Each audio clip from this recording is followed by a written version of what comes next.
All right, welcome back to another video. I'm just going to go through my bulk overflow graded card case here, look at some cards, talk about some cards. If there's a story attached to it, I'll do my best to elaborate on it. By the way, this case, people always ask, I got it from a place called Newark, Newark, and it's a Duratool case, like 24122-something or another.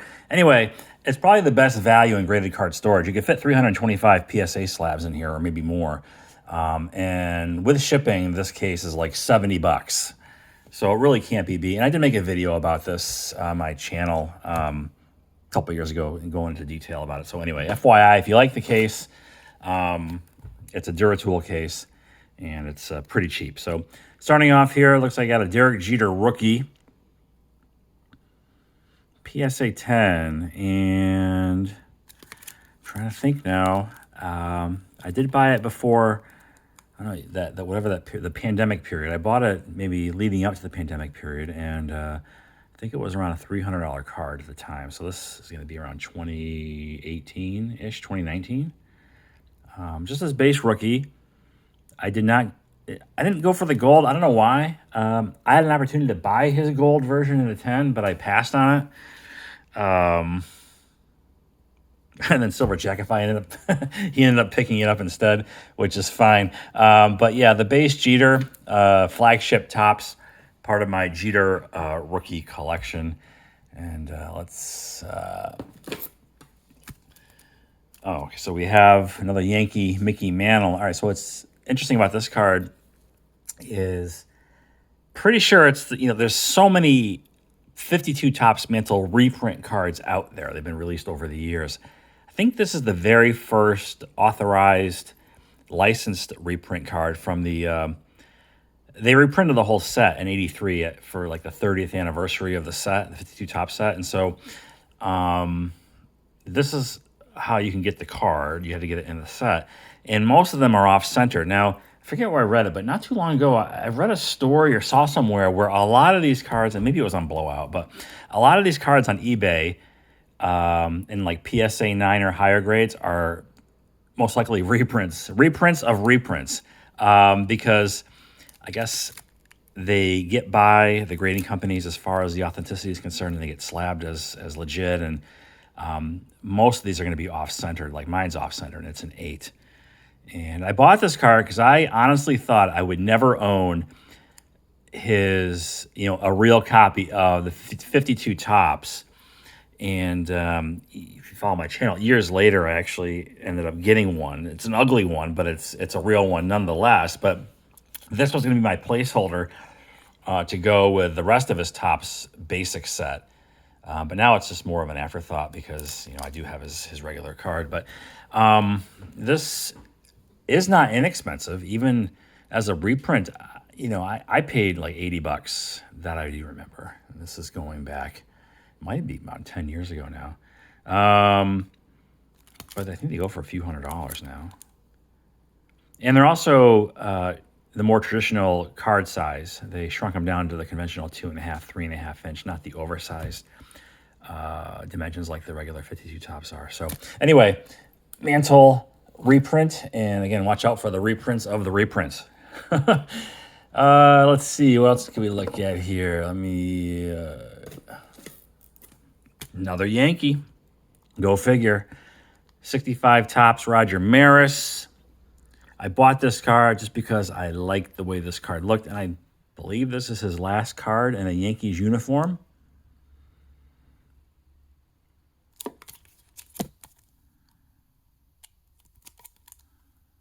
I have a couple other Maris cards. I have his rookie, and I have the 61 Topps, which is a little bit off center. It's in a PSA 8, and I wonder, do I have it here, or does it make the cut? I think it might be in one of the bigger cases.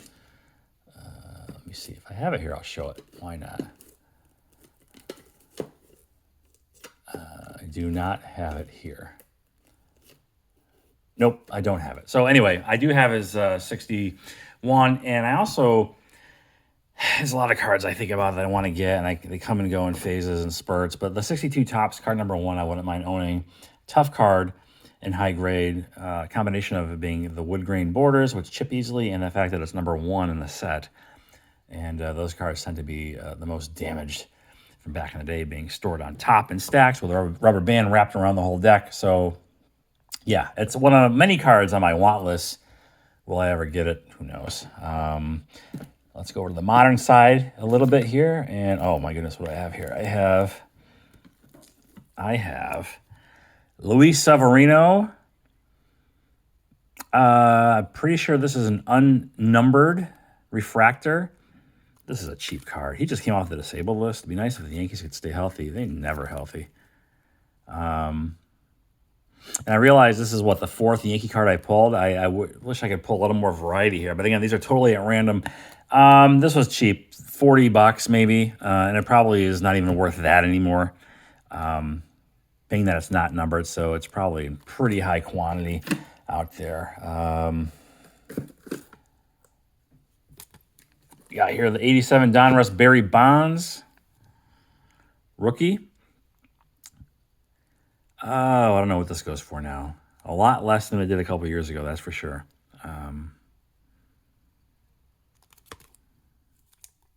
Yeah, and I have the, right next to it. Yeah, so I have this one too. The opening day. This is the corrected version. The value significantly less than the version that features Johnny Ray. And the 87 opening day set has the sort of, what is that, brownish or maroon border to differentiate it from the standard issue, in addition to the different photo being used. So Barry Bonds rookie. Oh, probably some mistakes over here on the modern side. Let's see if I can pull one. Now, what's this? This looks like a Griffey. 2017 Topps National Sports Card Convention VIP Griffey. Yes, National. So this was one of those handouts, I guess. And I think I bought it just because I liked the way it looked. I'm not sure what design Topps milks more of, the 52 Topps style or the 87 Topps. Seems like you see versions of those cards every year. But this is, yeah, part of I imagine a set that had other cards in it.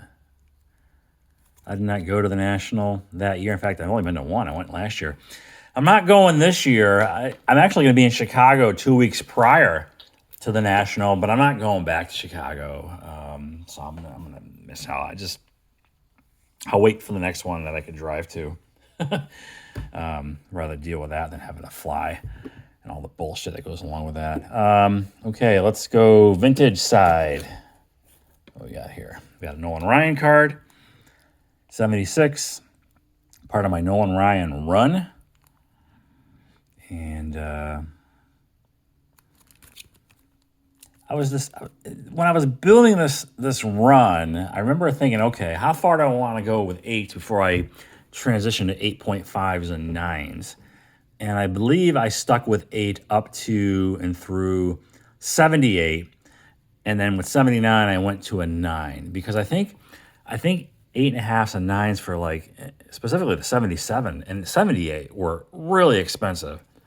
And I just went with the 8 for everything up to 1978.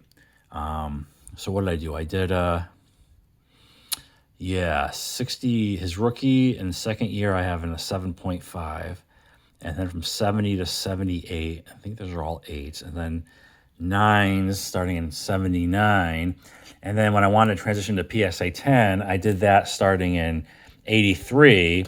Because I think 82 PSA 10s at the time of me assembling that run, those were a couple $100 and I want to spend it on an 82 Topps card. So Nolan Ryan, I just showed Thurman Munson. Let me see.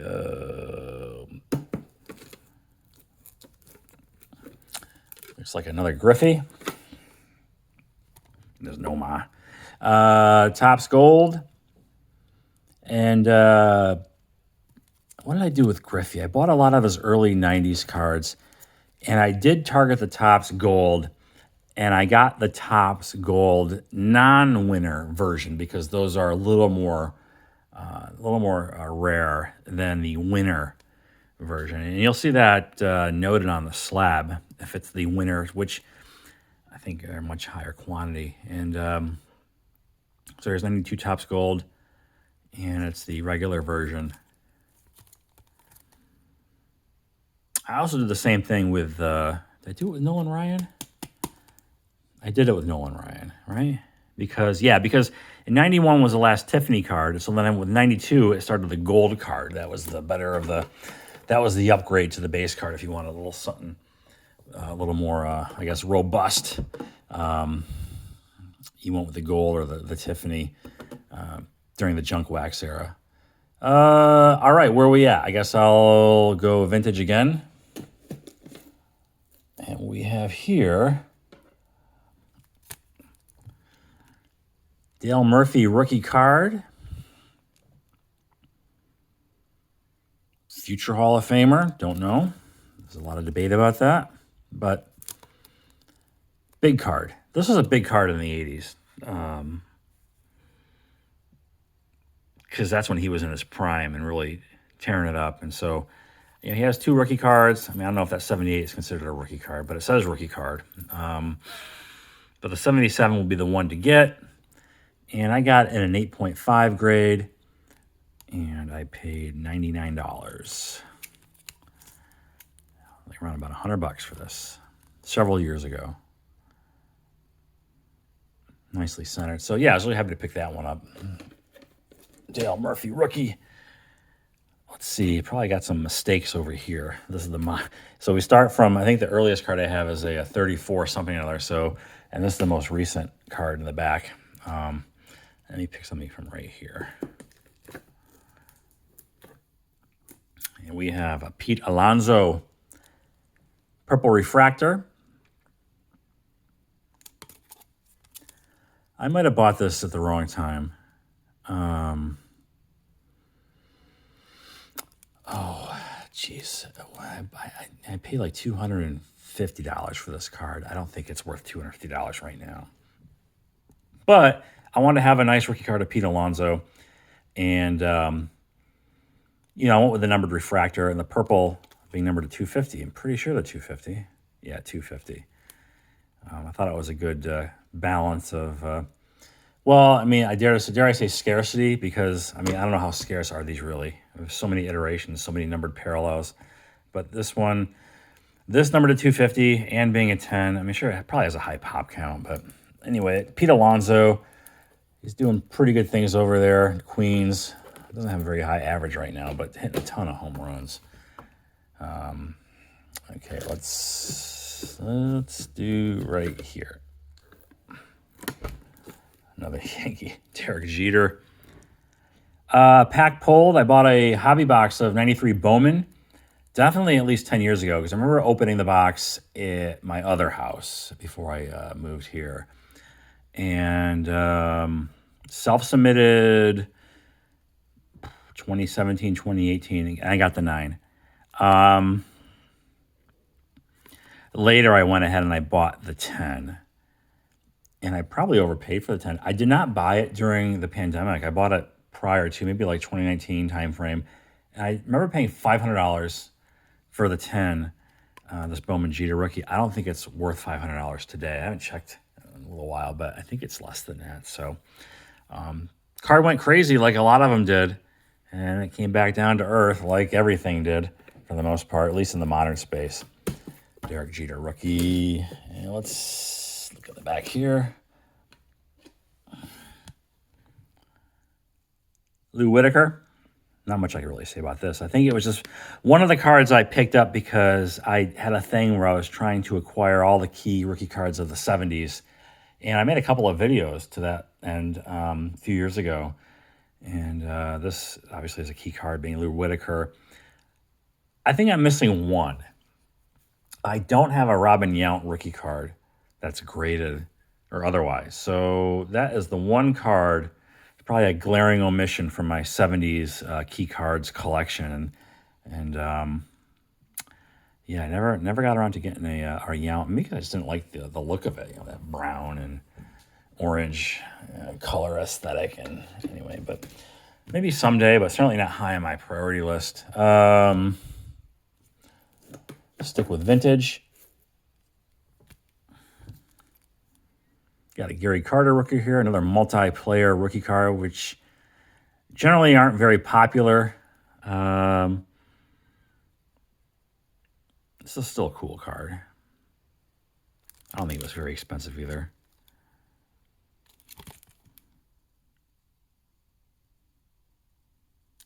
Gary Carter. Let's see what the most modern card I have in here. Yeah, I probably showed this recently because it's a CSG slab. Yeah, I think I showed this in a CSG submission reveal video several months ago. Andy Pettit. Probably overpaid for it because I bought it like near when the set had, or the hobby box started rolling off the line into people's hands. So had I waited a few more months, I probably could have got it cheaper. This was like a $125 card for me, raw. And then I obviously sent it to CSG. I got the 10. Nice looking card though. It's my only Andy Pettit autograph, and I do collect Yankee on-card autographs. I did it rather aggressively for a period of time. Then it's been a while since I really, and that's one. That's probably the only one I've gotten in the last few years. Let's see here. Let's grab. I think I showed Machado last time. Here's a Evan Longoria. Yeah, you know, he was the next big thing, and I remember paying $160 for this card, $160, and you know, maybe that was a deal back then, but you know, you're looking back, this just didn't work out from a standpoint of hobby value. I mean, he's still a really good player. This card now today, I don't even know if it's worth $20. I mean, being it's a 9, people don't care about 9s; they like 10s. Yeah, his star has fallen quite a bit over the last several years, injuries or whatever. It's too bad. He was like a really, really good player first several years of his career. Evan Longoria. Let's head back over to the vintage side. I've shown him many times. What do I got here? Got a Clemens rookie. Got a Clemens rookie in a 9. I probably bought it this way. I don't have any recollection of ever submitting a Clemens rookie to PSA. And honestly, it escapes me as to when I would have purchased this card. Years later, I did pick up the 10. And just before the window of opportunity closed on it being affordable, it was probably 2019 again. And I know I paid like around $400 for the PSA 10 of this very same card. And now it's about 3x, I think, on the secondary market. So I couldn't get to everything in time, but I got to a lot of stuff. Few I missed out on, and now it's like the ship has sailed. What else can we look at here? A little more vintage on this side. Oh, I don't know if I showed this one last time, but Vida Blue recently passed away. Great pitcher. Love this card. I bought this, again, I just really like this card. I love that image. Who is that? Is that Frank Robinson he's pitching to? What's the story there? Yeah. Just an outstanding looking card. Got it in a nice high grade 9. Packed fresh. And yeah. Really great ball player. Vida Blue from 73. And let's see. Let's do a couple more here. Frank Thomas in a 10. Yeah, this was a $200 card or so. And then it went to the moon. And now I think you could have these for under, these are way less now. I think people realize there's so many of them out there. Who knows how many of them are trimmed. Still a great card. I mean, his best rookie card, I guess, outside of the, the no name on front, which, that shouldn't even count. No one really owns that card. But from a standpoint of attainable rookie cards, This is probably his best copy. Yeah, this is probably another 4 sharp corners. I don't really remember, but 90 Leaf, great looking set. Great looking set. I bought a couple of. I bought a Series 1 and Series 2 box of Leaf many years ago, and I think I got 2 Thomases, 3 Sosas, and then a whole bunch of Hall of Fame players and such. So, all right, let's do one more, and let's go vintage. People tend to like vintage more than the modern stuff. So I already talked about Munson. Rod Carew, 77 Tops. I bought this on ComC, of all places. I don't do a lot of purchases off ComC. I've done a few. I would say less than 10 over the years. Nice looking card.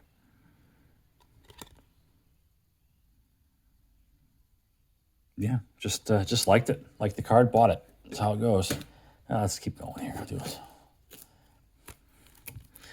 All right, let's end on the Reggie Jackson card. 74 Tops. Again, another card I saw and liked the image and liked just the aesthetic, and happened to grab this 8.5 version for under $100 several years ago. Yeah, I think difficult one to price nowadays. You don't see a lot of 8.5s of this card out there, so you kind of got to extrapolate a price based on the values of what 8s go for. But then even PSA 9s, I think I've only seen one on eBay in the last year and a half. So really tough to try to figure out, but short of just throwing up on eBay and letting it ride. Okay, well, there's that. So just again, more of a random rummage through the bulk overflow graded card case, and I probably got a couple more of these in me, down the road. But anyway, thanks for watching. I'll talk to you later.